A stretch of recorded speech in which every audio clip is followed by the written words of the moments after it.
9번부터 보죠. 9번 보시면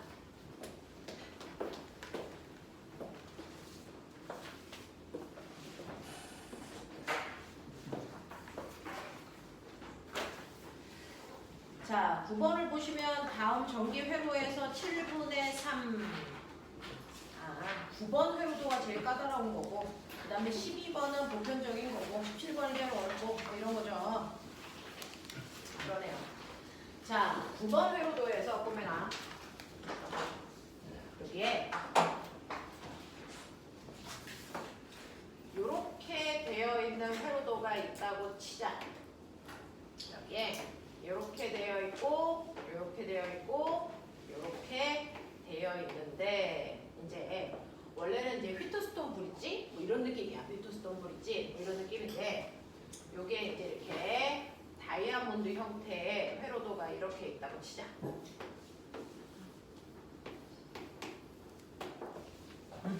그래서 여기에 저 하나 있어. 여기도 있어. 여기도 있어. 여기도 있어. 그래서 여기가 3옴이고 여기가 2옴이고 여기가 3옴이고 여기가 2옴이라고 치자. 이렇게 돼. 그래놓고 여기 가운데다가 이렇게 전선을 연결한다고 치자. 여기가 A, 여기가 B. 이 전선으로 전류가 흐를까 안 흐를까?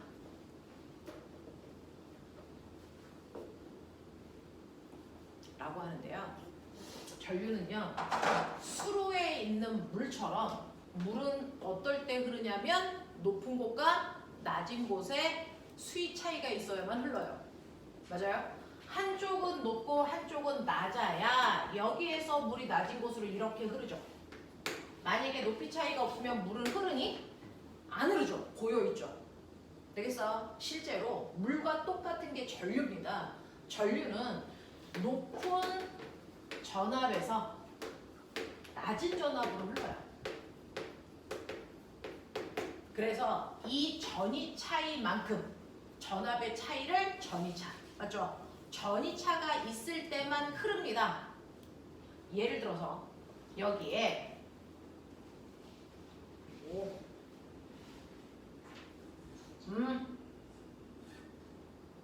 잠깐 있어.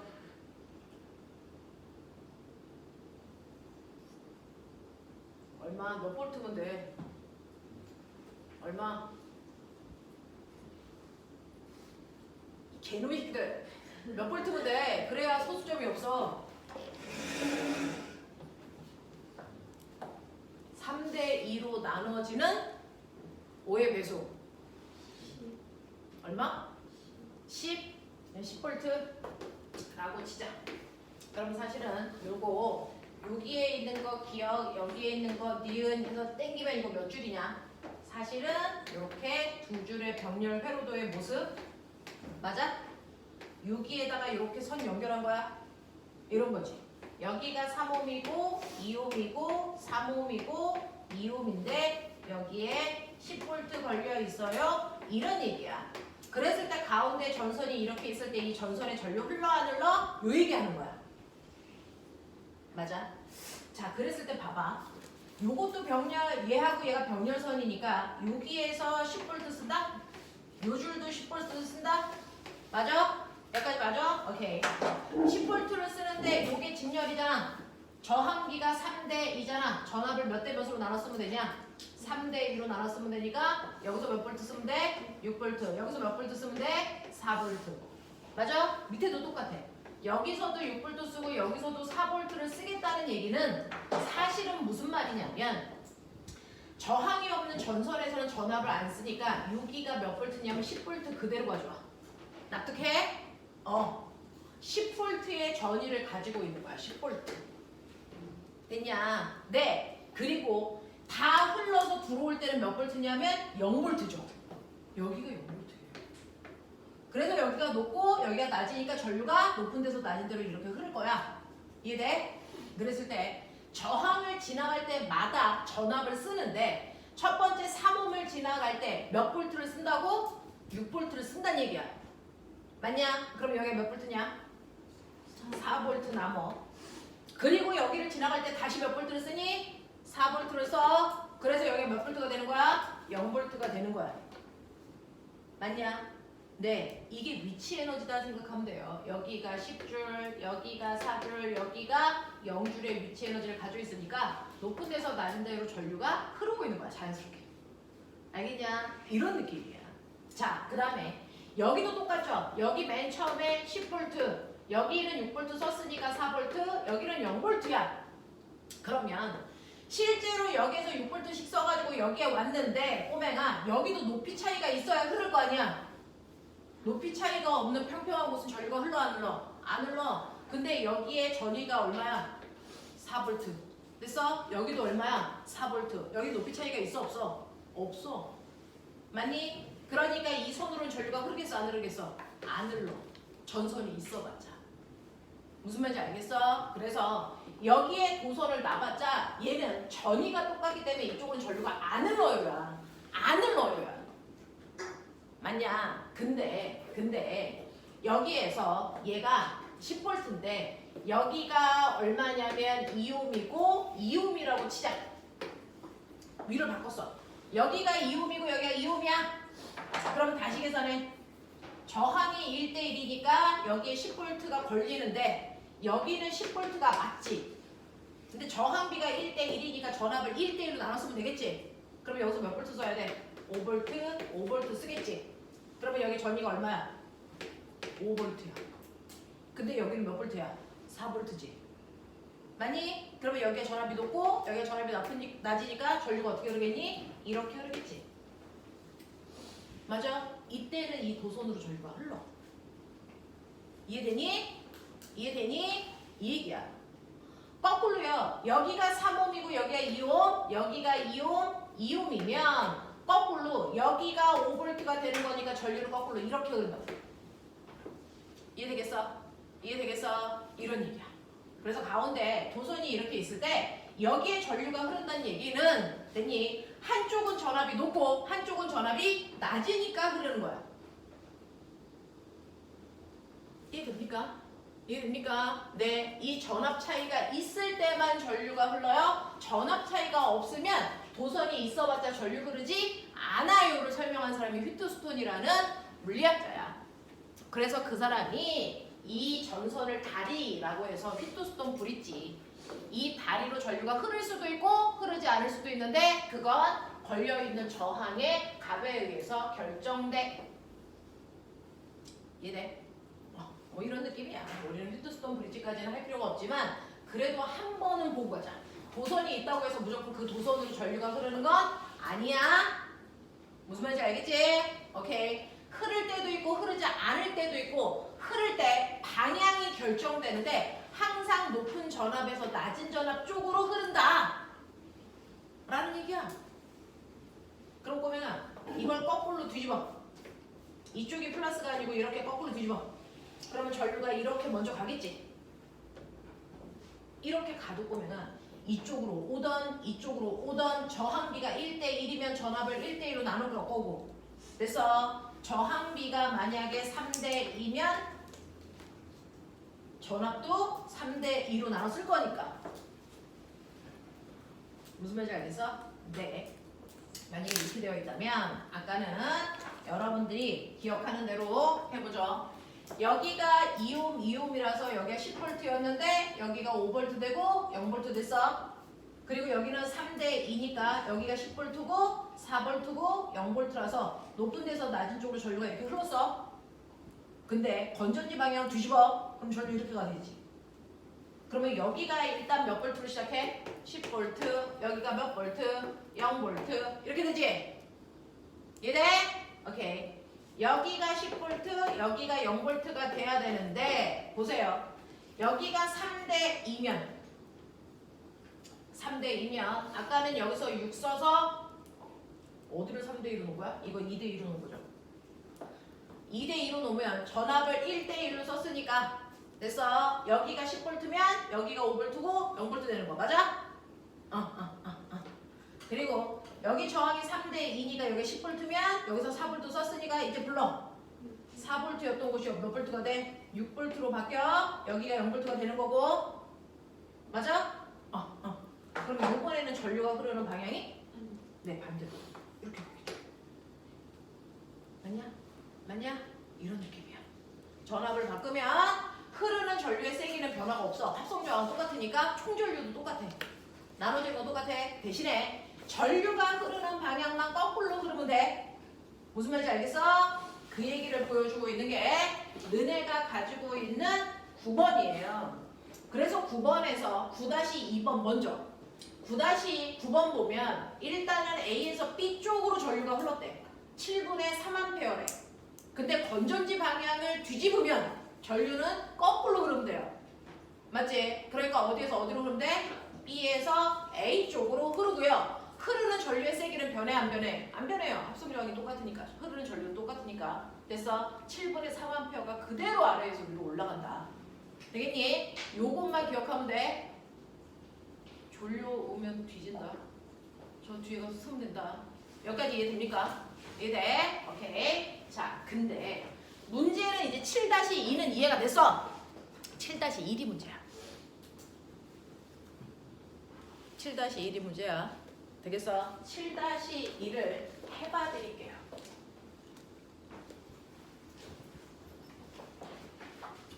지금은 여러분들 이해하려고 선생님이 숫자를 놓고 계산을 해봐 드렸어요. 이제는 숫자가 없이 문자로 나와 있으니까 문자로 여러분들이 상상하시는 겁니다.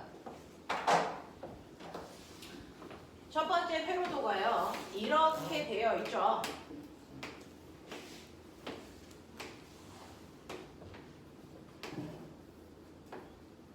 이렇게 되어 있어서 여기가 A, 여기가 B, 여기가 4옴, 4옴, 그리고 여기가 R3, 여기가 R4에 해당되는 게 4옴. 이렇게 되어 있고 여기에 12V 걸었어 이런 얘기야.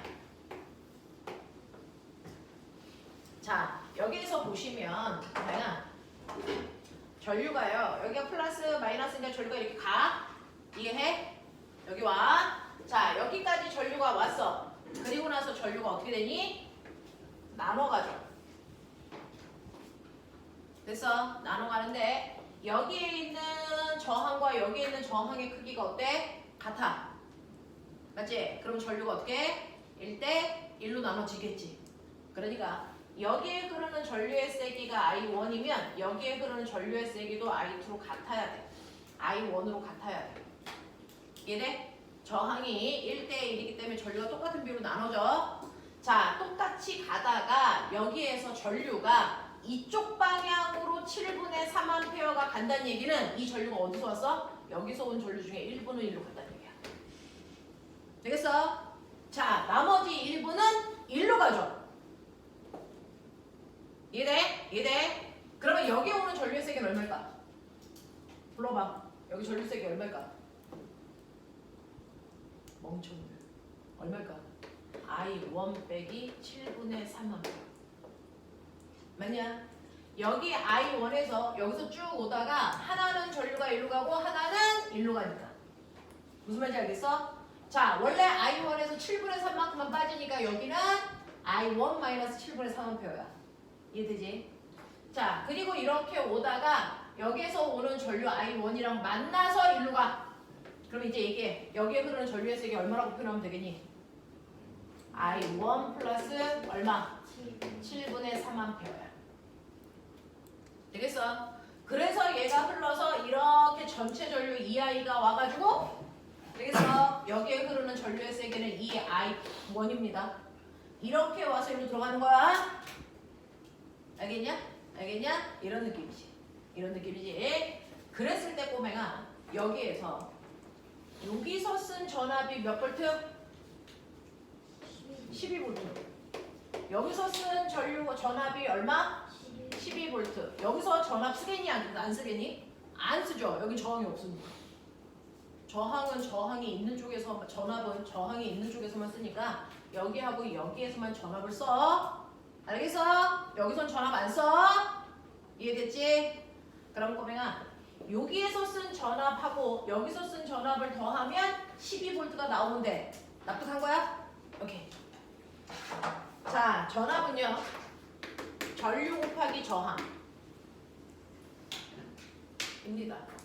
여러분들 지금 이제 과거에서 여기까지 나와요. 사실은 여기까지는 안 나오죠. 저걸 구하라고는 안 합니다. 하지만 저 과정은 이해하셔야 돼요.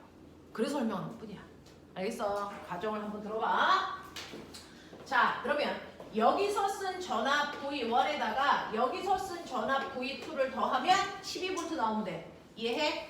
이해해? 오케이. V1 더하기 V2의 값이 12V면 됩니다. 그 중에 V1은 I1 곱하기 R1 하시면 돼요. 맞죠? 네.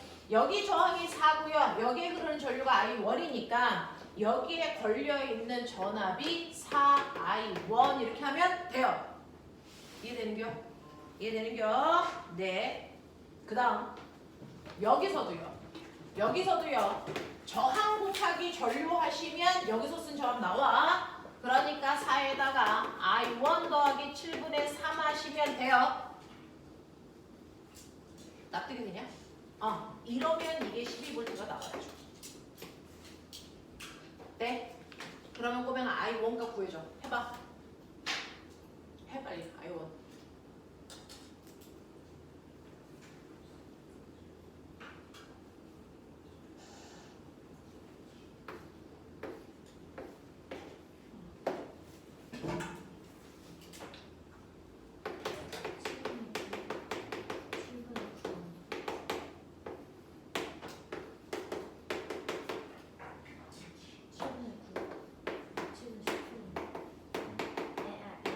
I1이 7분의 9예요. 젠장할? 그럼 이건 얼만데? 7 18이에요.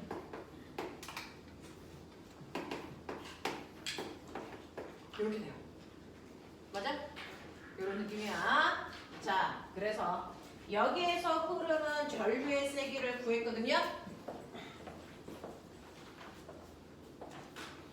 그러면 똑같이요. 여기에서도 똑같이 12V 나오면 되죠.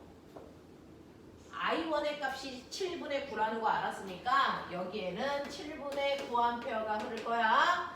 여기서는 7분의 9에서 7분의 3을 빼니까 여기에 흐르는 전류의 세기는 7분의 6A죠. 맞아? 이해되겠어? 오케이. 자, 그러니까 첫 번째요. V1 위쪽 거 7분의 7, 4, 9, 36 더하기 얘 얼마입니까? 7분의 6, R3 이거 더하면 12V 이렇게 되죠. 네, 오케이. 36 더하기 6 이런 씨 이렇게 되네요. 나 이상한 거 약분하면 얘기해줘야 돼. 가끔 그래. 6 더하기 R3는 14, R3는 얼마니? 8 되겠냐? 이런 느낌으로 가. 되겠죠? 복잡한 회로는 이렇게 갑니다. 이렇게 해서 저항을 구할 수 있어요. 그래서 R3 값이 8ohm이라는 걸 확인할 수 있어요. 라는 거죠.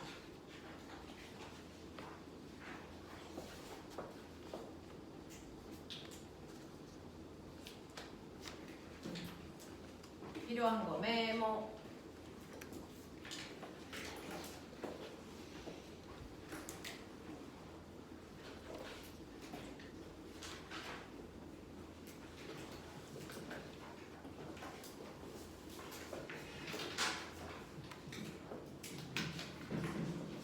쉬운 건 너네가 풀어서 나한테 질문하면 되잖아. 혼자서 하기에는 좀 그런 것들을 같이 풀어보면 되잖아.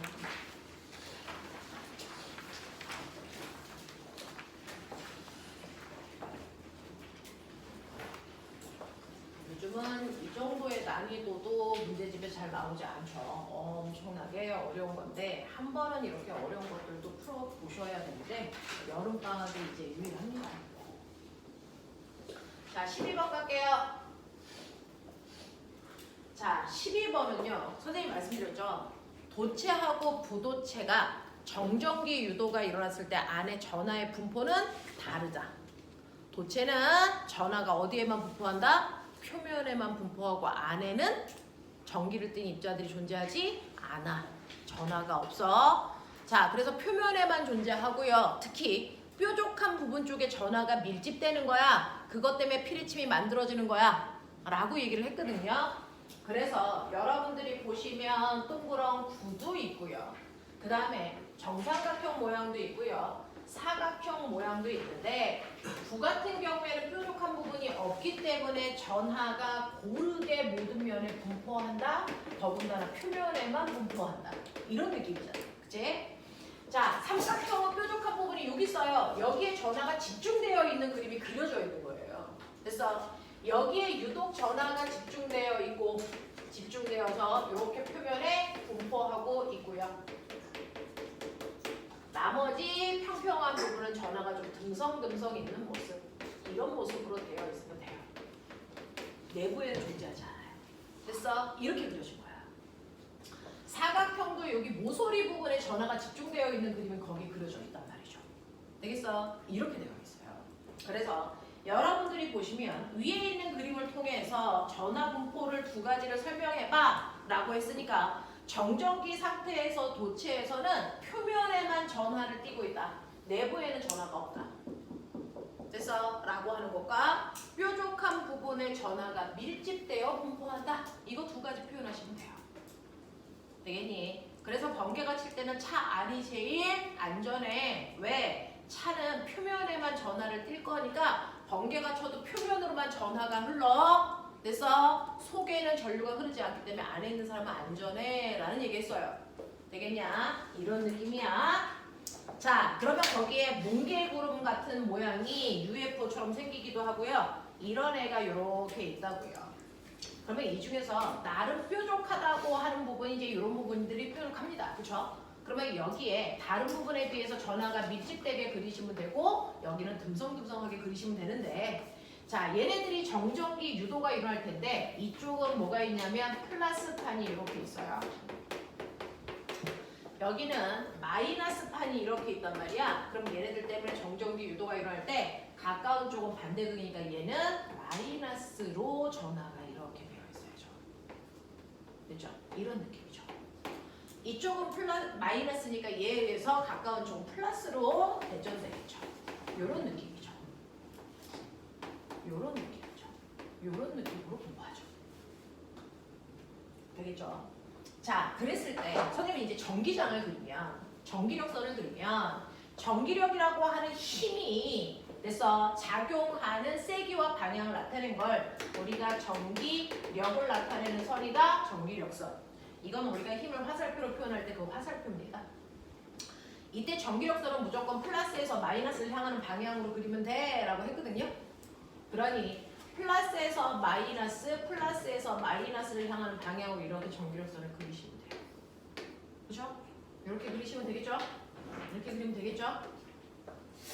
여기가 플러스고 여기가 마이너스니까 얘는 전기력선을 그린다면 이런 모습으로 그려지겠죠? 이런 전기력선이 작용하겠죠? 그렇죠? 이렇게 그려지겠죠? 여기 있는 플러스는 일로 안 와요. 얘는 그냥 이렇게 가겠죠. 맞아? 이렇게. 여기 있는 플러스는 이렇게 전기력선이 그려지겠죠. 이런 느낌의 전기력이 중요하지 않아요. 이렇게 돼. 그랬을 때 전기력선의 간격이 좁은 쪽이 전기력이 세게 작용하는 센 힘이 작용하는 곳이고요. 전기력선의 간격이 넓은 지점이 약한 힘이 작용하는 곳이야.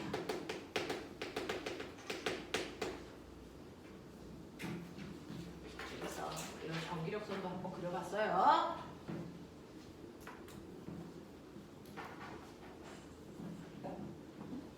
그래서 전기력선은 간격 보면 어디가 더 센 힘이 작용하는지도 알 수 있어. 간격이 좁은 쪽이 센 힘이야. 넓은 쪽이 약한 힘이야.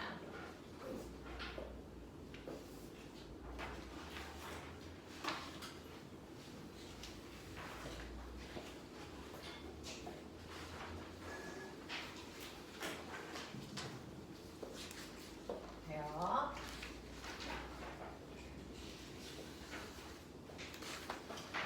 자, 마지막 17번이요. 자, 17번 A에서 B까지 이렇게 되어 있는 이 회로도예요. 여기가 이제 A점, 여기가 B점, 여기에 건전지 플러스 연결하는 거고요. 여기에 마이너스가 이렇게 연결되어 있다고 봐. 이런 느낌이죠. 이 안에 이렇게 되어 있어요. 여기에 저항이 이렇게 연결되어 있는 이런 그림이라서 선생님이 지나가면서 요거 대충 어떻게 그려야 되는지 어떻게 그리고 있는지 살짝 봤어요. 여기가 2, 3, 1, 4, 1, 3, 2 이런 느낌이거든요. 일단은 플러스 쪽에서 전류가 나와야 되니까 이쪽에서 전류가 나오면서 모두 다 이온짜리 저항을 공통으로 지나갑니다. 그리고 나서 이 포인트에서 저항이 나눠지는 병렬선을 가져요. 3개로 나눕니다. 그러니 A가 이렇게 있고요. 이쪽이 B라고 치면 여기서 이렇게 가서 이온짜리 저항은 누구나 다 지나가야 돼 이런 얘기예요. 그죠? 그리고 나서 얘가 3줄로 나눠집니다. 3줄로 나눠지죠. 요선, 요선, 요선. 근데 보이세요? 위에 있는 선은 저항 2개를 지나면 가운데 있는 저항선이랑 만나야 돼.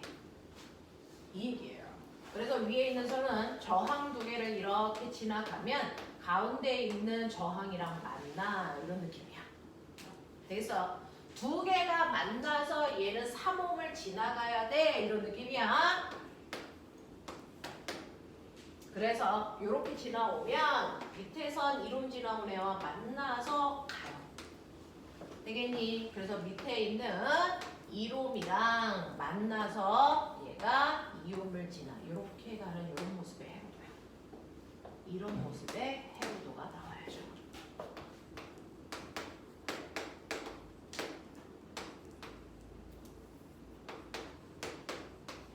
이렇게 돼요. 이렇게 된다고요. 자, 그랬을 때 합성저항 구해라 라고 했으니까 합성저항은 항상 안에 있는 말단에서부터 밖으로 이렇게 나온다 생각하면 되니까 가장 안에 있는 얘부터 해결하자 이런 얘기죠. 요거는 직렬이니까 4옴이에요. 4옴과 4옴이 병렬로 연결되어 있으니까 몇 옴? 2옴. 그러니까 꼬맹아 사실은 여기가 2옴짜리 저항 하나 있는 거랑 같은 효과야. 요렇게. 이해돼? 그러면 2옴하고 3옴이 직렬 연결이니까 더하면 몇 옴? 5옴. 그 5옴짜리 저항에 사실은 1옴이 이렇게 병렬 연결된 거야. 되겠어? 네, 이렇게 되어 있을 때 이거 우리 예저항을 R1, 이걸 R2라고 하면 병렬에서 합성저항은 각각의 저항을 역수해서 저항값을 다시 역수하면 돼 이렇게 얘기했잖아. 근데 이걸 풀면 합분에 뭐가 나온다고? 곱의 모습이 나오니까 막바로 이렇게 계산하기 더 편해. 그래서 됐지? 합분에 곱하면 얼마 나오냐면 6분의 5옴이 나와. 되겠어? 그래서 얘가 6분의 5옴이고요. 6분의 5옴에다가 2옴, 2옴 직렬 연결되어 있으니까 여기다가 4옴을 더하시는 거죠. 되겠어? 그래서 얘가 6분의 29옴인가요? 이렇게 되죠. 네, 이런 모습이 나와요. 이게 합성저항이야. 되겠죠? 그래서 합성저항 구했습니다. 자, 이렇게 합성저항 구해놓고요.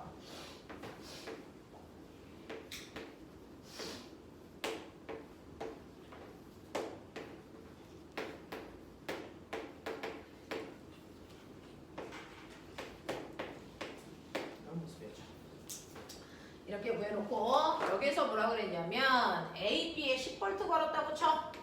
이런 느낌이야. 10V 걸었다고 쳤을 때 CD 사이에 걸려있는 전압이 얼마니? 여기부터요. 여기까지 요 전압이 얼마니? 요거 몇 볼트? 요거 묻는 거예요.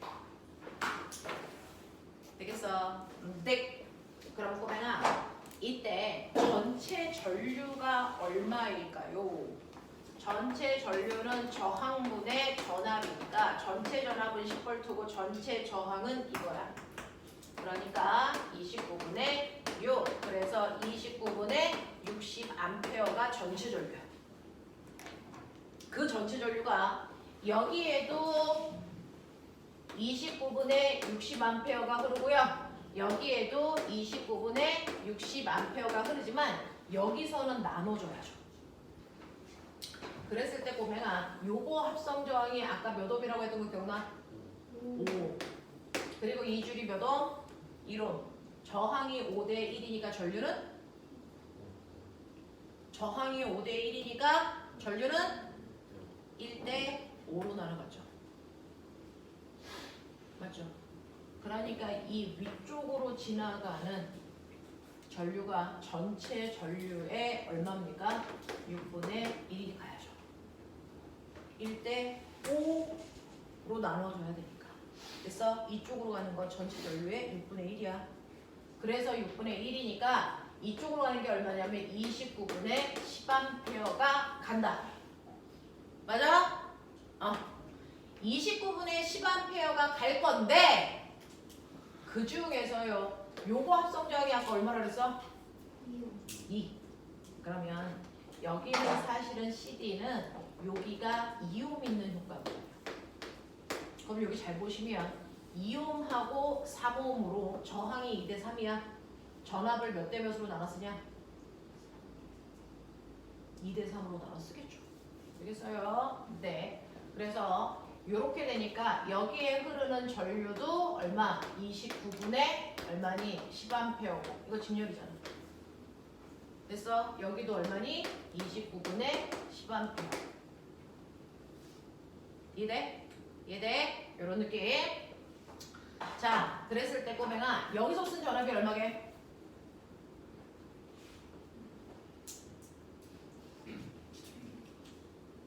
얼마냐?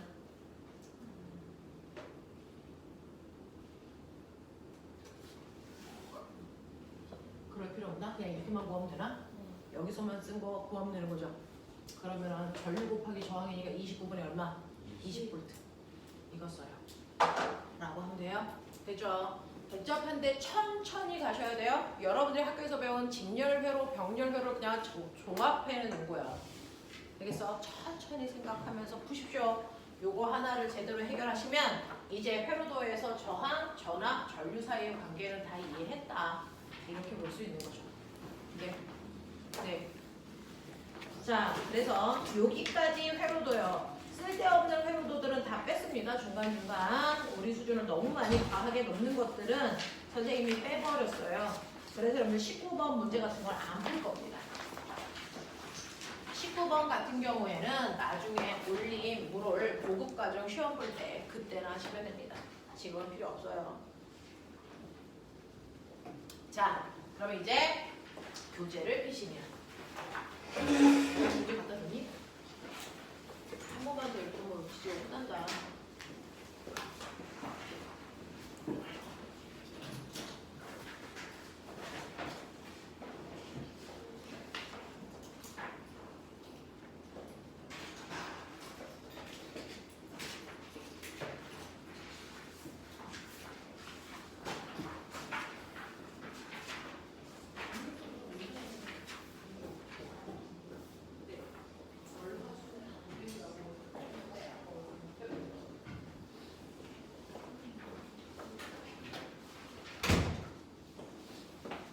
자, 이제 책을 펴시면 앞부분에 질문도 받을 건데요. 저 이제 궁금한 게 저하고요.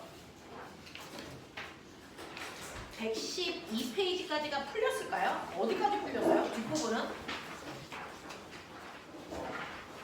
저하고 아마 104페이지부터 풀지 않았을까? 104페이지부터는 안 풀었나요? 네. 그렇구나. 우리 반은 여기를 안 푼 반이구나. 자, 꼬맹아. 앞부분에 숙제한 건 조금 있다가 질문을 받을게요. 104페이지. 보이세요? 자, 여기에서 문제 하나하나를 선생님이 조금 설명을 할 필요들이 있는 게 있어서 그래서 앞부분은 너네가 숙제해서 질문할 수 있는 수준의 문제들이거든요. 별로 어렵지 않은데 이 부분은 좀 생각하셔야 되는 부분이라 저하고 같이 여러분들 풀면서 설명할 수 있게끔 할게요. 104페이지부터 105페이지까지 4문제 있어요. 해보세요.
자, 우리는 아까 풀었던 문제 그림이 271번에 똑같은 그림이 나와 있죠.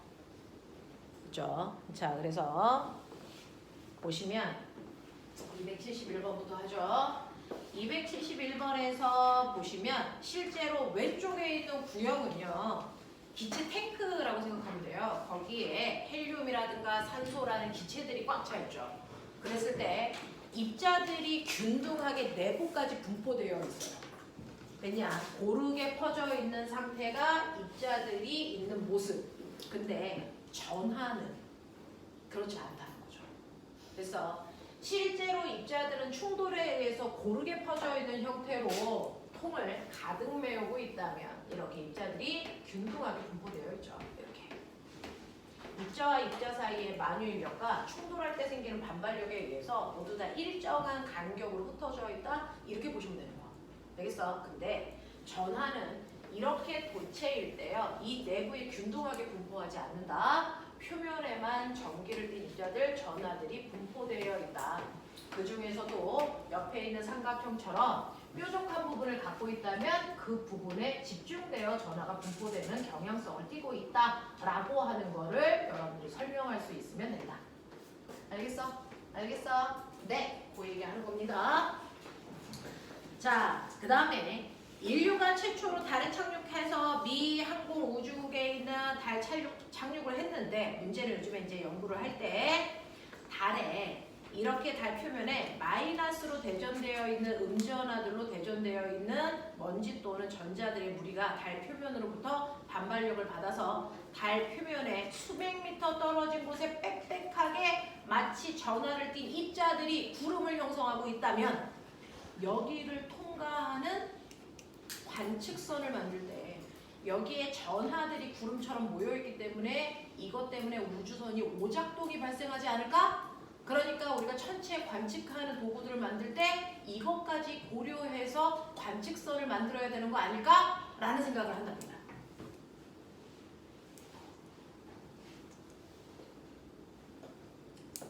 실제로 먼지들이요. 공기 중에서 서로 부딪히면서 마찰 전기가 발생해요.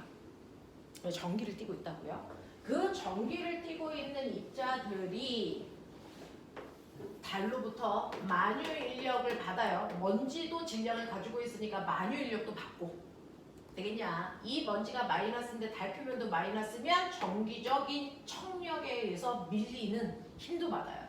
그래서 전기력도 받고요.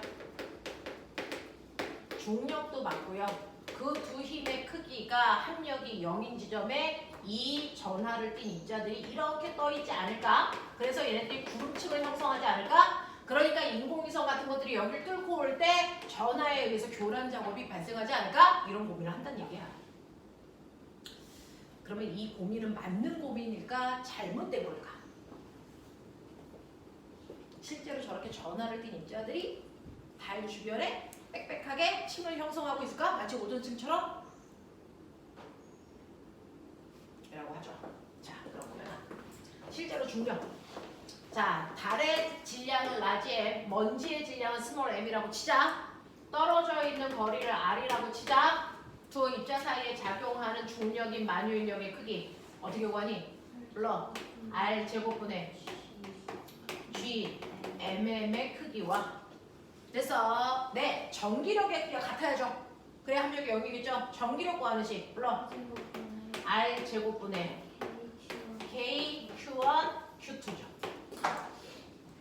알겠어? 자, 여기에 있는 이론상으로는 이 힘과 이 힘이 균형을 이뤄서 얘가 여기에 어떤 특정한 위치에 고정되어 있어 라는 겁니다. 그래서 이거를 이 크기가 같은 어떤 특정한 지점에 정해져 있는 거야. 그래서 전하를 띈 입자들은 항상 거기에 모여 있어 라는 얘기를 하고 있거든요. 그랬을 때 꼬매가 이거 보세요. 이 거리가 줄어들면 전기력이 세죠. 이 거리가 줄어드는 만큼 이 거리도 같이 모여지니 줄어들죠. 그럼 만유인력의 크기와 전기력의 크기가 또 어떻습니까? 같죠. 맞아? 그러니까 얘가 여기에 있던 여기에 있던 여기에 있던 여기에 있던 여기에 있던 위치가 상관이 있을까 없을까? 없어요. 각각의 지점에서 전기력과 만유인력의 합력이 0인 지점은 각각 다 생길 수 있다라는 겁니다. 그러니 특정한 위치에만 전화를 띈 입자들이 모여 있을 수 있는 이유가 있다 없다? 이거 없다. 그래서 거리에 따라서 항상 입자와 거리에 따라서 중력과 전기력 사이에 평형을 이루는 위치는 어디나 존재할 수 있기 때문에 얘네들이 특정한 위치에만 이렇게 돼서 집중적으로 모여 있을 이유는 없다라는 얘기입니다. 이해돼? 하겠어? 그래서 특정한 곳에 전화를 띈 입자들이 빽빽하게 모여있는 이런 층은 존재하지 않습니다. 알겠냐? 이런 얘기입니다.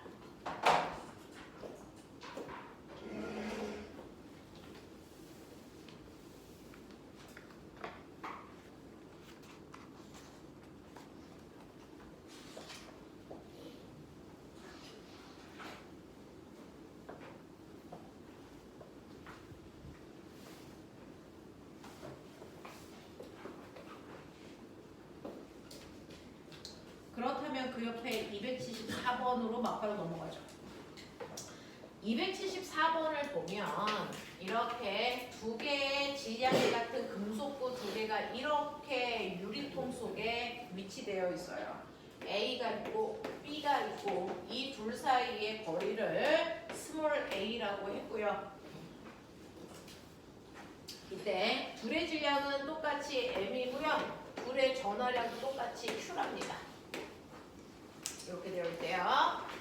자, 그랬을 때 여러분들이 한번 생각해 보셔야 되는 거 A에 작용하는 힘이 몇 개 있을까? A에 작용하는 힘 몇 개?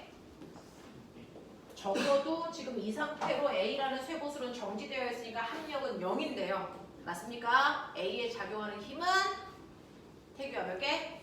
3개입니다. 불러요. 네. 중력, 수직항력, 전기력이죠. 되겠어? 중력과 수직항력과 전기력이라고 하는 세 힘의 합력이 0이 되는 게 A봉이야. 그럼 B봉은 몇 개의 힘을 받냐? 2개죠. 얘는 바닥에 붙어있는 게 아니니까 수직항력은 작용할까 안 할까? 안 합니다. 그러면 얘는요. 뭐하고 뭐만 작용하니? 중력하고요. 중력과 반대 방향으로 뭐가 작용해야 된다? 전기력이라는 힘이 작용해야 된다. 그러니 전기력의 크기가 B라는 구슬의 무게와 같아야 된다. 이 얘기죠. 맞아? 오케이. 그 전기력의 크기를 구하는 방법은 여러분들이 아까 하셨습니다. 둘이 떨어져 있는 거리 A제곱분의 KQ제곱. 맞아? Q1, Q2의 값이 똑같다 그랬으니까. 맞지? 그랬을 때 이때의 전화량 얼마니? 라고 얘기를 하면 Q는 여러분들이 보시는 것처럼 K분의 mg의 루트 값에 A. 되겠어요? 요만큼의 전화를 띄고 있는 입자일 거예요. 라고 얘기하시면 되겠죠. 맞아? 맞아? 네. 이런 얘기. 그래서 얘는 중력과 전기력이 작용해. 근데 얘한테는 세 힘이 작용한다 그랬지? 그 힘을 표시해 보시면요. 당연히 중력이 이 방향으로 작용해요. 근데 전기력은요. A가 B를 미는 힘이나 B가 A를 미는 힘이랑 똑같은 크기의 힘이 작용하죠. 근데 그 전기력이 mg랑 똑같다 그랬으니까 그 전기력 자체가 mg. 그러니까 얘는 땅바닥을 EMG로 눌러요. 그러면 이때 그 땅바닥을 EMG로 누르면 그거의 반작용으로 바닥이 얘를 EMG의 크기로 밀어 올리는 수직항력이 작용하겠죠.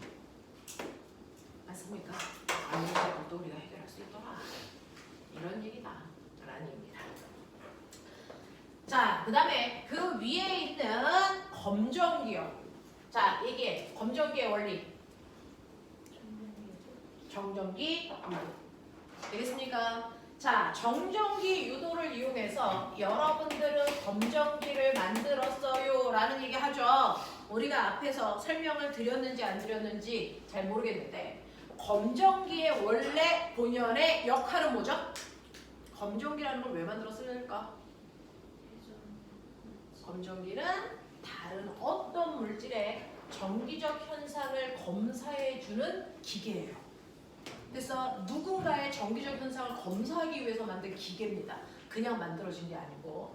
그래서 검정기가 이렇게 생긴 거 알죠? 이 검정기로요. 그 주변에 어떤 물질을 이렇게 갖다 대면 그 가라는 물질이 첫 번째 이 새끼 전기 띄었어 안 띄었어? 이걸 얘가 검사해 준다는 거예요. 됐어? 멋진 말로 뭐라 그랬죠? 대전 여부를 판단해 주는 역할을 검정기가 합니다. 또 뭐 할 수 있어? 안 들려.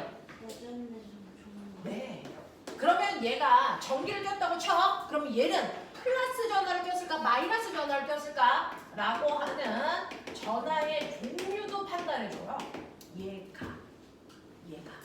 되겠어? 또 세 번째. 맞아요. 얘가 더 셀까? 아니면 옆에다 갖다 댄 얘가 더 셀까? 둘 중에 누가 더 센 전기를 띄고 있지? 라고 하는 전하의 세기를 비교해주는 역할도 할 수 있어요. 그래서 이 세 가지를 판단해주는 어떤 물질에 이 세 가지를 판단해주는 역할을 하는 게 바로 얘입니다. 그래서 얘는 어떤 특정한 물질의 정기적 현상을 검사해주는 기계다. 그래서 이름이 검정기예요. 그래서 검정기입니다. 그러면 이 세 가지를 판단하기 위해서 검정기는 어떤 상태여야 이걸 판단할 수 있을까? 검정기가 누군가의 정기적 현상을 판단을 내면 자신은 어떤 상태여야 될까?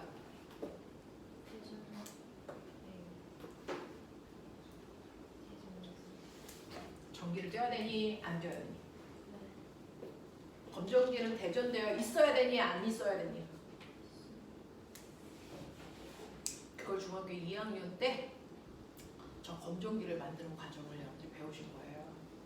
검정기는 어떤 물질의 이 세 가지를 확인하기 위해서 반드시 검정기는 전기를 띠고 있는 상태여야 됩니다. 됐어? 그럼 검정기에서 전기를 띨 수 있는 곳이 몇 군데 있습니까? 두 군데 있죠.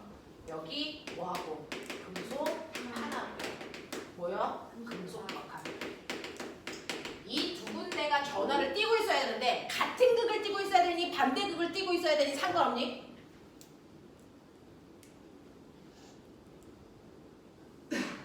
반드시 검정기는 위아래가 같은 극이어야만 검정기로서의 역할을 할 수 있습니다. 그래서 검정기는 금속판과 금속박이 같은 전하로 대전되어 있을 때만 이걸 판단할 수 있다고요. 예를 들어 금속판이 플러스면 금속박도 플러스, 마이너스면 마이너스. 이렇게 검정기는 같은 전하로 대전되어 있는 상태로 어떤 물질의 전기를 검사해 줄 수 있어요. 그러면 검정기를 위아래 같은 극으로 일단은 대전시켜야죠. 그래야 가와 나가 전기를 띄었는지 무슨 극인지 누가 센지 이거 판단할 수 있단 말이죠. 그죠? 한 가지 방법을 중학교 2학년 때 배웠어요. 검정기를 위아래를 같은 극으로 대전시킬 수 있는 한 가지 방법을 배우셨습니다. 그죠? 이 같은 극으로 만들기 위한 세 단계를 거쳐야 되는데 첫 번째 단계가 뭐냐면 검정기 주변에 뭘 갖다 대라? 전기를 띤 대전체를 갖다 대라 라고 배우셨어요. 기억납니까? 그러면 우리도 해보죠. 이 검정기 주변에다가 내가 마이너스 대전체를 근처에 갖다 댔다고 치자. 기억납니까? 검정기 주변에 대전체를 갖다 댄다. 마이너스 전하로 대전되어 있는. 그럼 어떻게 될까요? 마이너스 대전체를 갖다 대면 가까운 쪽은 반대극, 먼 쪽은 같은 극이 되잖아요. 그러니 여기는 플러스 전하가 될 거고요. 대전될 거고요. 여기는 마이너스 전하로 대전될 건데 금속박의 다리가 몇 가닥? 두 가닥입니다. 그러면 이 새끼가 마이너스 될 때 이 새끼도 뭐가 됩니까? 마이너스가 됩니다. 그러면 반드시 금속박이 전기를 띈다는 얘기는 두 개가 무조건 같은 극이 되거든요. 그러니까 전기를 띌 때는 무조건 다리는 뭐에 있어야 된다? 벌어진다. 그래서 전기를 띄었는지 안 띄었는지를 눈으로 확인할 수 있어요. 다리가 벌어졌는지 안 벌어졌는지 확인하면 되니까. 알겠습니까? 그래서 마이너스 대전체를 근처에 갖다 댔더니 금속판은 플러스 전하를, 금속박은 마이너스 전하로 대전되면서 금속박이 벌어집니다. 자, 하지만 우리가 원하는 대로 위아래가 같은 극은 아니죠? 두 번째 단계를 거쳐야 되죠? 기억해내. 두 번째, 뭐 했니? 손가락. 여기다 손가락을 금속팔에다가 붙이세요. 이런 식으로. 됐어. 손가락을 금속팔에다가 갖다 대세요. 이거를 우리는 멋진 말로 접지해요 라고 얘기하는데 이게 무슨 말이냐면 땅이랑 접촉시켜 라는 거야. 어떻게 얘가 땅이랑 접촉한 거지? 라고 하면 손가락이 네 몸에 있는 발이랑 연결되어 있고 다리는 땅을 밟고 있죠. 그러니까 네 몸 자체가 전선입니다. 되겠어? 자, 그래서 금속판을 손가락으로 이렇게 갖다가 접지시키는 순간 이 접지의 원래 역할은 뭡니까? 역할은 뭡니까? 그럼 접지시켰다고 쳐. 그럼 뭐가 달라지는데? 전제를 전자를 빼요? 늘 순 없어요? 있죠. 접지라고 하는 건 지구랑 그래서 그 물체를 접촉시켜서 어떻게 하냐면 지구라고 하는 건 무한대의 전자를 담을 수도 있고 줄 수도 있는 공간이야. 이 안에는 엄청난 전자가 있어. 무한대의 전자를 더 받을 수도 있고 줄 수도 있어. 그래서 내 몸이라는 전선을 통해서 전자가 움직일 거야. 움직일 겁니다. 언제까지요? 접지는 무조건 중성 만들겠다는 겁니다. 중성될 때까지 전자가 움직일 겁니다. 됐어? 누가 중성되는 거야? 손가락 갖다 댔더니 검정기 자체가 다시 중성돼? 그럼 대전체를 갖다 댈 필요도 없었지. 원래 중성이었는데. 그렇죠? 누구를 중성으로 만든다는 겁니까? 접지는요. 무조건 대전체와 가장 멀리 있는 아이를 중성으로 만드는 겁니다. 되겠어? 대전체와 가장 멀리 있는 아이가 누굴까요? 금속박입니다. 알겠습니까? 그래서 손가락을 갖다 대는 이유는 딱 하나입니다. 이 새끼는 언제나 금속박을 뭐 시키는 겁니까? 중성으로 만드는 역할밖에 안 합니다. 왜냐? 손가락을 갖다 대는 역할은 딱 하나입니다. 무조건 금속박을 중성 만들 거야 라는 겁니다. 그러면 금속박이 마이너스니까 얘를 중성 만들려면 전자를 뭐 해야 되겠니? 전자를 밀어야 되겠죠. 그러니까 금속박에 있던 전자가 손가락을 타고 어디로 갑니까? 지구로 갑니다. 알겠어? 그래서 전자가 움직이는 방향이 이렇게 가겠죠. 맞아? 언제까지 간다고요? 중성이 될 때까지 간다고요. 중성이 되면 금속박이 어떻게 될까요? 다시 오므러들겠죠. 청력이 안 생기니까. 그래서 손가락을 갖다 대는 순간 금속박은 중성이 되면서 뭐 한다? 오므라듭니다. 그래서 접지는 무조건 대전체와 가장 멀리 있는 쪽을 중성 만드는 겁니다. 되겠냐? 네. 그랬을 때 얘가 마이너스니까 전자를 이렇겠죠. 만약에 얘가 플러스였어. 그러면 전자가 지구에서 이쪽으로 옵니다. 중성될 때까지. 알겠습니까? 그래서 항상 손가락을 접지시키는 이유는 딱 하나입니다. 금속박을 중성으로 만들겠다는 역할입니다. 그러려고 전자가 움직이는 거고요. 전자가 움직이는 방향은 금속박이 플러스냐 마이너스냐에 따라서 여러분이 방향 잡을 수 있으면 되겠죠. 되겠어? 그러면 손가락을 직접 갖다 대고 금속판이잖아. 금속판은 중성 안 돼요? 금속판은 중성 안 됩니까? 절대 안 됩니다. 왜요? 여기 있는 대전체가 플러스 전을 꽉 잡고 있어요.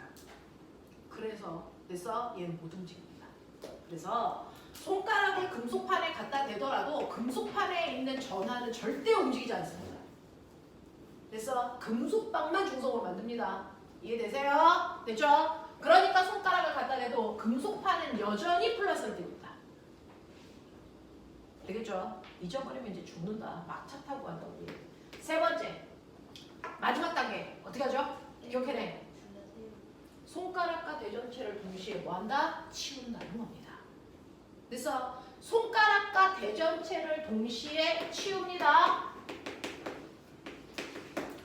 그러면 어떤 상태가 되냐면 동시에 치우면 지금 여기에는 플러스 전하가 드글드글 있고 여기는 중성인 상태라서 다리가 오므라져 있는데 생각해봐.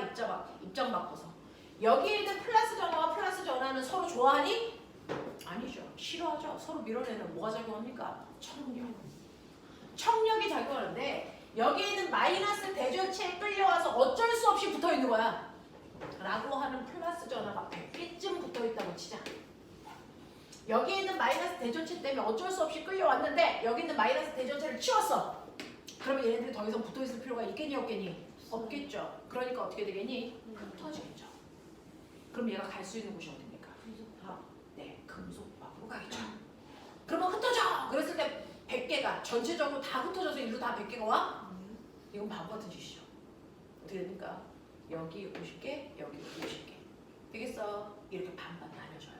그래서 얘도 플러스를 띄게 되고 얘도 여전히 플러스를 띄는데 처음보다 약해지는 거죠. 이쪽 플러스는. 무슨 말인지 알겠어? 이렇게 되는 겁니다. 그러면 얘가 플러스를 띄니까 다시 전기를 띄게 되겠죠? 금속박은 뭐합니까? 다시 벌어집니다. 알겠어? 그래서 금속판도 여전히 플러스, 금속박도 여전히 이제 플러스가 되는 거죠.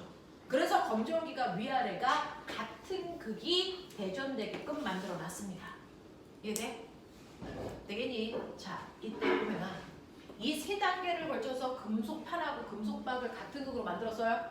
이때 어떤 일이 발생했는지 보였어요? 자, 그러면 꼬맹아 공부는 잘하고 싶은데 수업 시간에 정신을 차리셔야죠. 자, 저 세 단계를 거치는 동안의 공통점, 규칙성. 금속판은 금속판은요, 한 번 띵 극이 변한 적이 있다 없다? 절대 없어요. 바뀌는 건 금속박만 바뀝니다. 어떻게 바뀝니까? 어떻게 바뀝니까? 반대였다가 중성이었다가 뭐 해지는 겁니까? 같아지는 겁니다.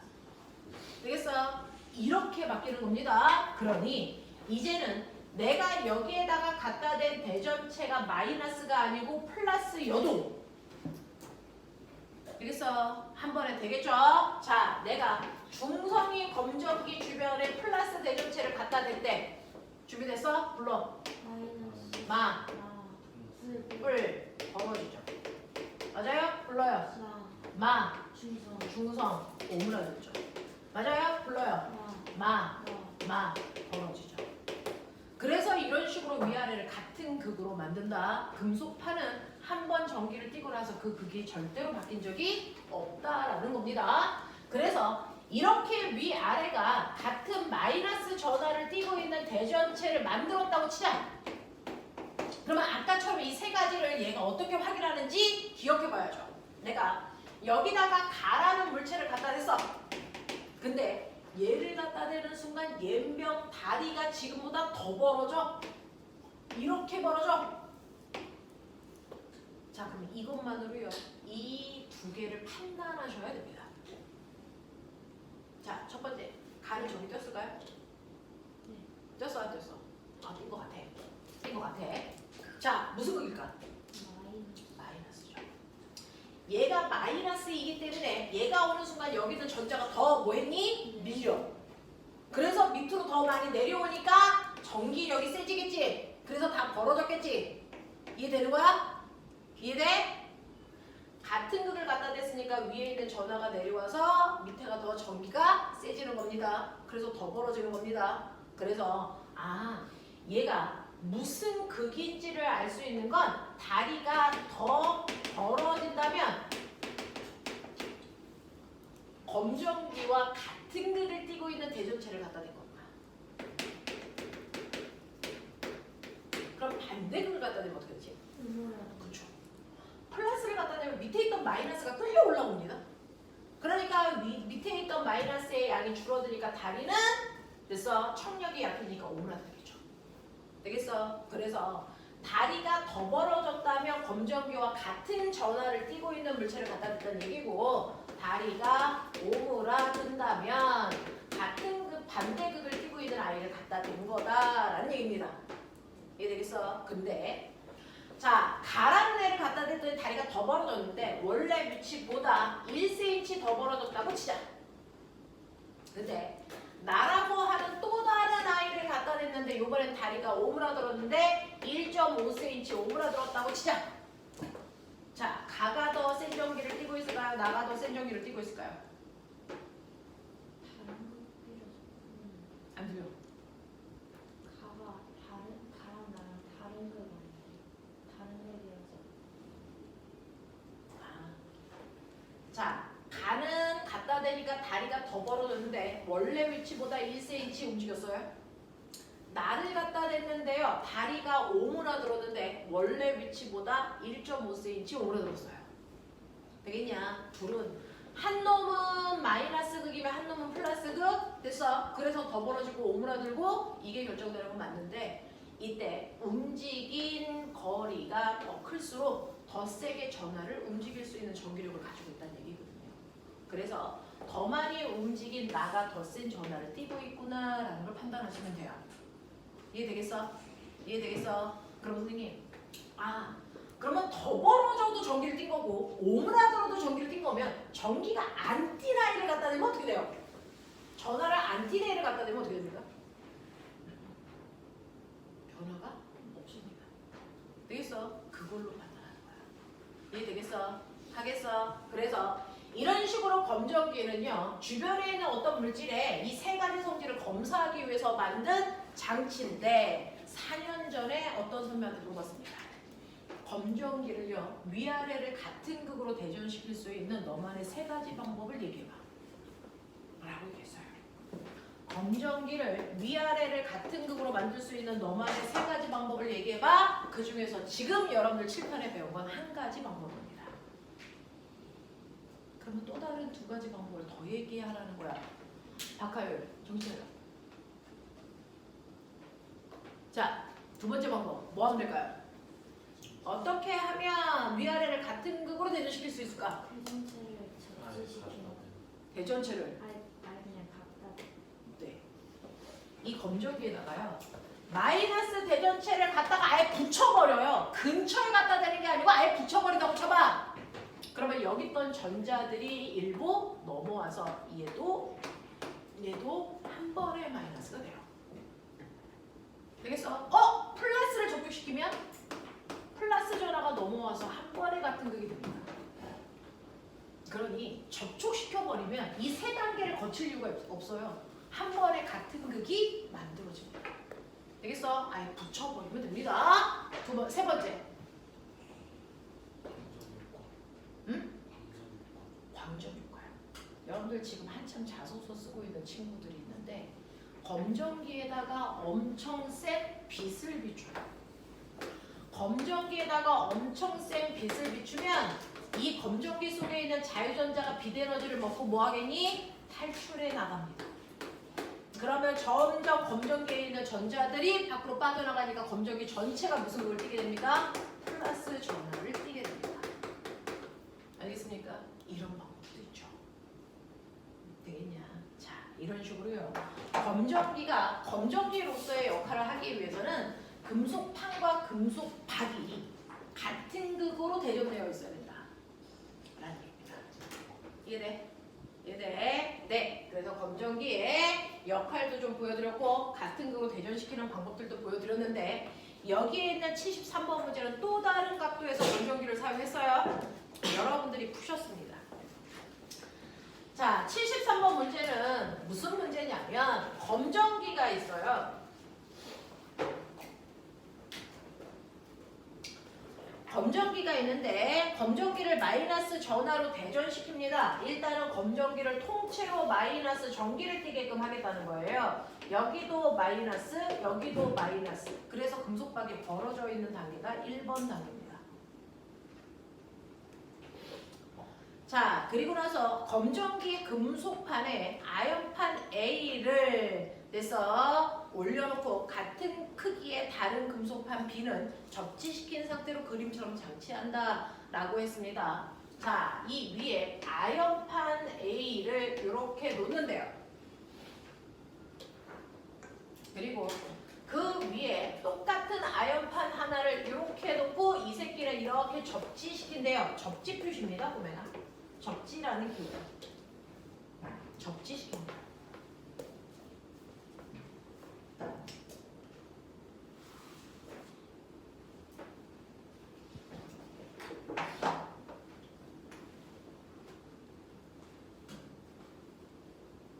그러면 아연판 여기가 무슨 극일까?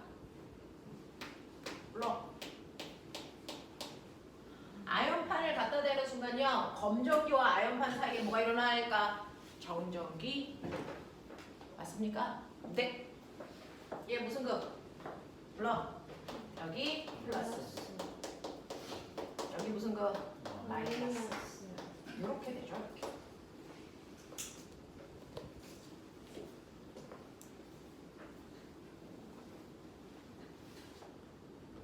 그러면 이때 첫 번째 A를 갖다 대는 순간 이 금속 박에 벌어진 정도가 바뀔까?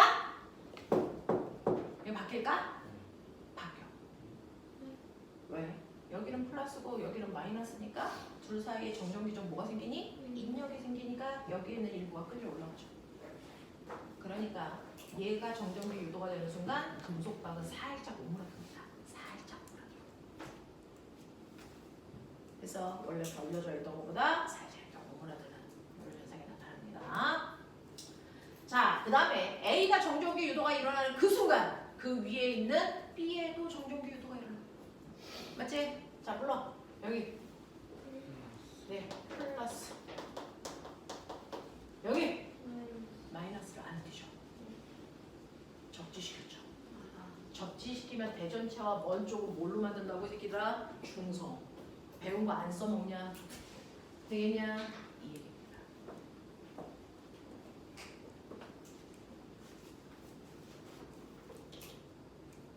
됐죠? 자, 얘만 있을 때와 A만 있을 때와 그 위에 B까지 올렸을 때 얘 변화가 있을까? A만 놨을 때 다리가 이렇게 오므라들어서 약간 그 위에 B를 더 올리는 순간 이 다리가 더 오므라들까 그대로 있을까?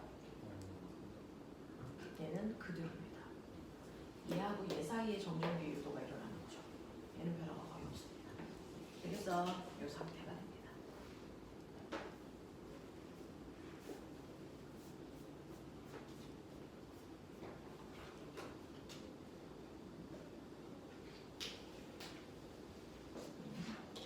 그리고 세 번째 단계요. 요 둘 사이의 거리를 더 가깝게 당겨.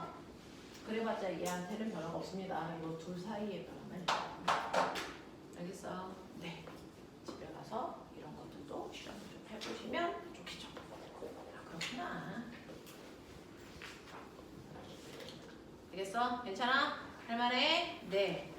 여러분들이 중학교 때 배웠던 걸 막 시간을 다 활용해서 다시 설명할 필요는 없잖아요. 사실은 1학기 내내 그 작업들을 했으니까. 그래서 이렇게 문제에 있는 핵심적인 내용들을 그때그때 정리를 문제로 하시는 게 지금은 맞습니다. 자, 넘기시면 시간이 없습니다. 시간이 20분밖에 없어서. 자, 106페이지부터 107페이지까지 세 문제밖에 없습니다. 하세요.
마찰시켜 대전열에 의해서 플러스와 마이너스 전기를 띠게 했다. 그러면 이제 여러분들이 A, B, C, D라고 하는 네 물체의 대전열을 순서대로 만들 수 있어야 되겠죠.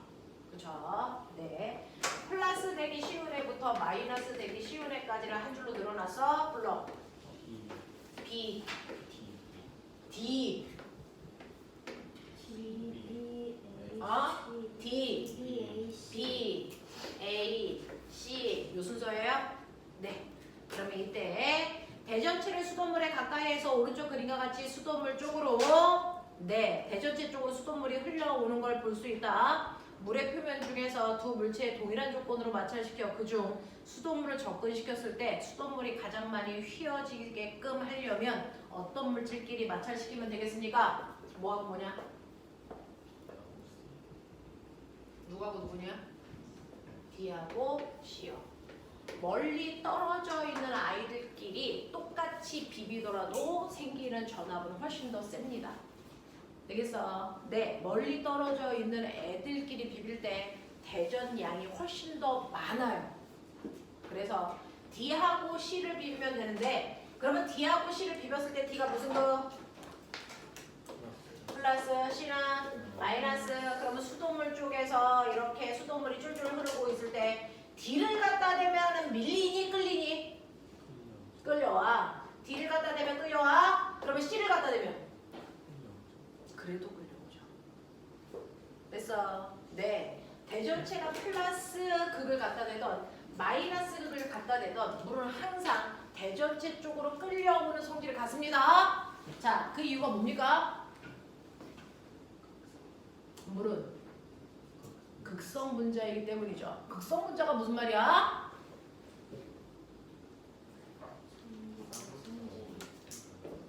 비금속 원소끼리 공유 결합을 할 때 공유 전자쌍이 한쪽으로 끌려가는 성질 때문에 그래서 부분적인 극을 띈다는 얘기죠.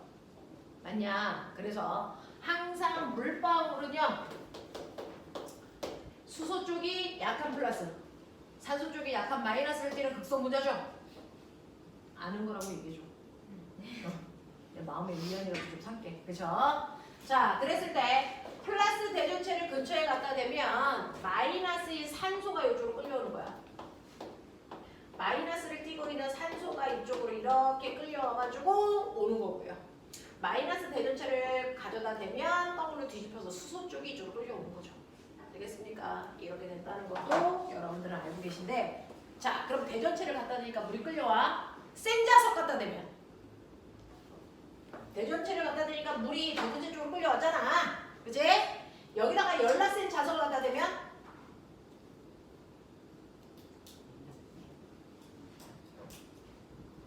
수업 시간에 배운 게 하나도 쓸모가 없구나.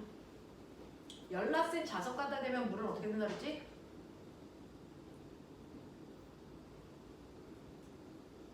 어떻게 된다 그랬냐? 이 B가 새끼들 배운 지 얼마 안 됐는데 이 11원 방태인 같은 새끼들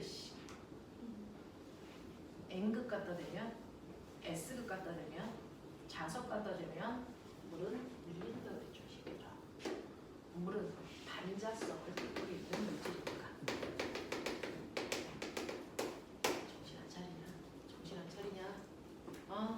물은 반자성을 띠고 있는 물질이라서요. 자석을 갖다 대면 밀립니다. 대전체를 갖다 대면 끌리는 거고요. 그래서 물을 많이 가지고 있는 개구리를 센 자석 위에다가 넣으니까 개구리가 허공했던 마이스너 효과야. 이 썩을 놈들아. 수업 시간에 했잖아. 그렇다고요. 오늘부터는 좀 알고 계시기 바랍니다. 네, 물은 대전체 쪽으로는 끌려가고요. 자석 쪽에서는 밀려갑니다. 자, 76번 보죠. 다음에 자료를 참고로 해서 먼지가 낀 TV나 컴퓨터의 모니터 화면에 마른 수건이나 마른 걸레로 닦으면 안 되는 이유를 먼지 제거를 위한 방법으로 방법을 쓰세요 라고 얘기를 했습니다. 마른 걸레로 집에 가서 테레비나 모니터를 막 닦으면 거기에 먼지가 오히려 더 붙어요. 왜? 정전기가 발생해서 그래요. 되겠어? 그러면 대전이 쉽게 되기 때문이잖아. 그럼 방전시키면 되지. 그럼 뭐 하면 돼? 물 뿌려. 그러면 되지. 그래서 마른 걸레가 아니고 젖은 걸레로 닦으면 정전기가 잘 안 발생합니다. 그렇죠? 네. 그래서 젖은 것들로 하면 돼요. 그래서 대전이 잘 일어나는 환경 조건은 건조할수록, 방전이 잘 일어나는 환경 조건은 습할수록.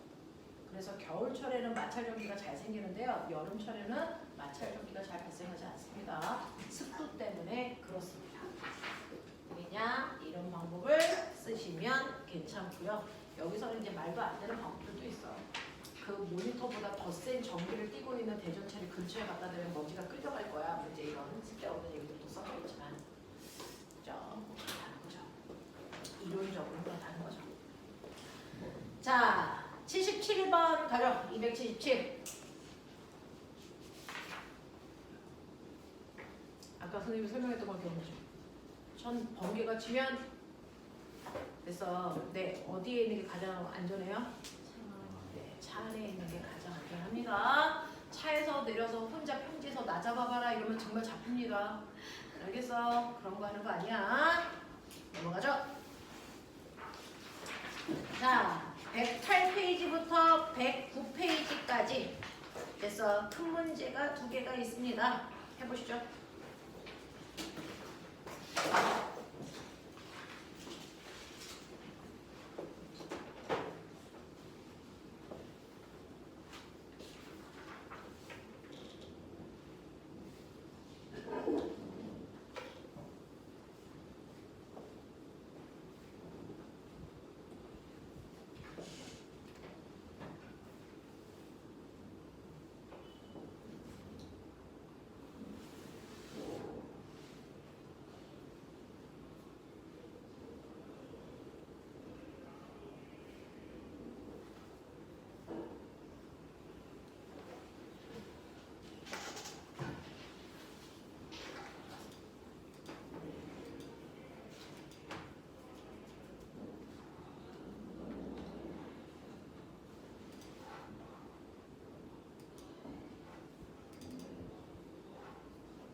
79번에 1번은 안 하셔도 돼요. 답은 5번으로 나와 있지만 과정은 설명해 드릴 거지만 의미가 없는 문제.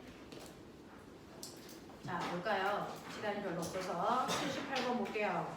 자, 우리 몸에 흐르는 전류와 위험한 정도를 나타낸 그래프예요. 전류와 시간 사이에 우리 몸의 위험도를 나타내는 겁니다. 자, 그래프 분석이야. 사전에 어떤 지식 없이 단지 그래프가 주어지면 그 그래프를 분석할 수 있는 능력들을 요즘에 많이 원하시거든요.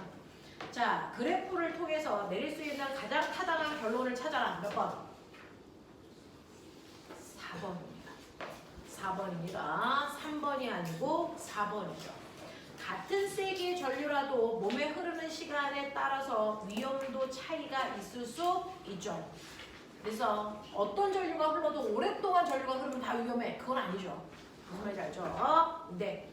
두 번째, 고전압은 위험하다는 주장은 항상 그렇지는 않아. 아무리 고전압이 흘러도 위험하지 않을 수도 있어. 왜?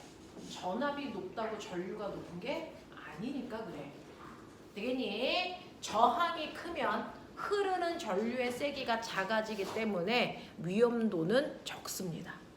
되겠어? 네. 1000볼트를 나한테 걸었다고 내가 반드시 죽진 않아. 되겠니? 저항이 큰 물질이 옆에 있으면 나한테 오는 전류의 세기는 대단히 약해요. 알겠습니까? 이런 얘기입니다. 고전압을 건다고 해서 무조건 위험한 건 아닙니다. 자, 그래서 맞는 건 4번. 자, 세 번째 보시면 새들이 피복이 벗겨져 있는 전선 위에 새가 앉았다고 치자. 그러면 그 새는 감전될까 안 될까? 안 됩니다. 그래서 전선에 피복이 있어서 새들이 안전한 게 아니고요. 사실은 전선이 있는데 이 전선에 이렇게 피복이 벗겨져서 구리선이 드러났다고 치자. 이렇게 구리선이 드러난 곳에 새가 이렇게 앉아 있다고 치자. 이 새끼 그래도 안전해.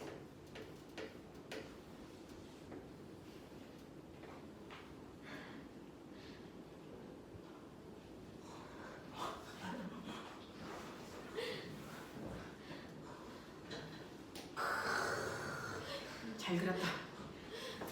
알겠죠? 이렇게 앉아 있어도 얘는 안전합니다. 왠지 아세요? 이 부분을 확장해서 그리면 전선과 새가 병렬선으로 연결된 겁니다. 이건 새 몸, 이건 전선. 그러면 생각해봐 보면 전류가 어디로 흐르니? 이렇게 되어 있으면 전류는 어디로 흐르니까? 저항이 없는 전선 쪽으로 이렇게 가죠.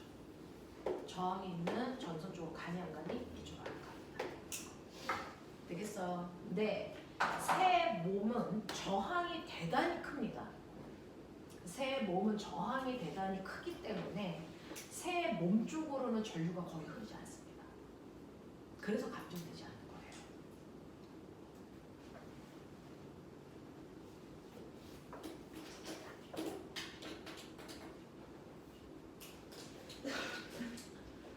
자, 그 다음에 이것만 할게요. 자, 꼬맹아. 서울에서 부산까지 전선으로 꼬마 전구들을 다닥다닥 설치했다고 쳐. 그러면 서울에서 스위치를 닫는 순간 부산에 있는 꼬마 전구는 언제 있다 켜지게? 서울에서 부산까지 전선으로 꼬마 전구 다 붙여놨어. 내가 서울에서 스위치를 닫아? 그러면 서울에 있는 꼬마 전구도 켜지겠지. 부산에 있는 꼬마 전구는 언제 켜지니? 바로 켜지니? 아니면 한참 있다 켜지니? 막바로 켜져. 막바로 켜져. 되겠어? 서울에서 부산까지가 200km, 300km 떨어져 있을 텐데 서울에서 스위치를 닫는 순간 부산에 있는 마지막 꼬마 전구가 막바로 켜진다고. 그럼 전류가 흐르는 속도는? 빛의 속도, 연락 빠르다 그러죠? 아닙니다. 여러분들이 가지고 있는 오개념이 뭐냐면 내가 여기서 스위치를 닫는 순간이요. 스위치를 닫는 순간 여기 있는 전자가 여기까지 간다고 생각하는 거죠. 병신들의 행진이야. 사실은 도선 자체에 이렇게 전자들이 있죠. 내가 스위치를 닫아서 얘가 조금 움직이는 순간 그 반발력에 의해서 다 동시에 뭐 하는 거야? 밀리는 것뿐이야. 그래서 전자 하나가 밀리는 순간 반발력에 의해서 그 옆에 있는 전자들이 연쇄적으로 드르륵 밀리는 것 뿐이지 여기 있는 전자가 여기까지 가야 꼬마정거에 불키는 게 아니야. 무슨 말인지 알겠니? 실제로요 전자는 이 수초 동안에 1mm 정도밖에 안 움직입니다. 근데 불이 들어오는 속도는 엄청 빠르죠. 그래서 전류가 흐르는 속도가 광속이야 라고 얘기하는 건 단지 여기에 스위치를 닫으니까 여기에 불이 거의 기세 속도로 켜지기 때문에 우리 광속이야 라고 얘기하지만 실제로 전자가 움직이는 속도는 엄청 느립니다. 엄청 느립니다. 그래서 단지 옆에 있는 전자들이 연쇄적으로 드르륵 움직이는 것 뿐이지 실제 전자 하나가 거기서 거기까지 간 거 아니야. 그러니까 전자의 움직이는 속도가 빠르다? 병신이나 그런 소리 하는 거야. 알겠습니까? 그럼 꼬맹아 도시에서 전기를 공급해가지고요 여러 사람들이 살아요. 자 1년 동안에 어떤 특정한 곳을 지나간 전자가 몇 개일까요? 뭐 이런 얘기만 물어본 거잖아. 여기를 지나간 전자가 그럼 그래서 연쇄적으로 이게 움직였어. 그러면 여기를 1년 동안에 몇 개 지나갔어? 거의 안 통과. 우리 집의 전류는 무슨 전류가 오죠? 교류전류죠. 전자가 한 번은 이 방향 움직였다 그 다음에는 이 방향 오죠. 제자리에 오는 거죠. 땅땅땅땅. 그냥 그 자리에 있는 거야 이 새끼다. 그래서 네 전자가 이렇게 움직여가지 않습니다. 그래서 그냥 진동하는 뿐이야. 왜냐 교류전류 때문에. 그래서 어딘가를 통과해서 가는 전자 이거는 직류전류일 때만 그래. 대개니 교류전류일 때 전자들이 그냥 진동한다 생각하면 돼요. 알겠습니까? 이런 얘기를 하고 있다. 오늘 여기까지 하겠습니다. 숙제는 카톡방에 올릴게요.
빨리. 이 가운데가 제일 좋다는 게 플러스를 드리더라고요. 여기가 말했어요. 여기가 플러스 안 좋고 실제로 이 안에서는 서로 상쇄의 효과가